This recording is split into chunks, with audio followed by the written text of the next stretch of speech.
એ સંદર્ભે સુરેન્દ્રનગર ખાતે પૂરા મહાનગરનું એક મધ્યસ્થ કાર્યાલયનું ઉદ્ઘાટન પણ સાંજે 4 વાગે થયેલ। ત્યારબાદ ગુજરાત સરકારના નાયબ મુખ્ય દંડક અને આપણા વિસ્તારના ધારાસભ્ય શ્રી જગદીશભાઈ મકવાણાના હસ્તે વોર્ડ નંબર 10 રતનપર ખાતે અને હાલ વોર્ડ નંબર 12 વઢવાણ ખાતે મધ્યસ્થ કાર્યાલયનું ઉદ્ઘાટન કરવામાં આવ્યું છે।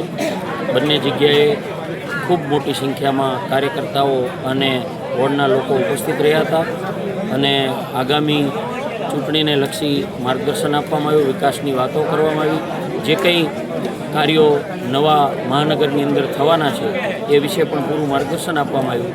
અને આ તકે અમારા શહેર સંગઠનના હોદ્દેદારો અને મોરચાના હોદ્દેદારો અને કાર્યકર્તાઓ ઉપસ્થિત રહ્યા અને બંને કાર્યાલયમાં બંને વોર્ડના ઉમેદવારો બહુ મોટી લીડથી જીતશે એવો લોકો દ્વારા અમને પ્રતિસાદ પણ મળ્યો છે। આભાર, ધન્યવાદ।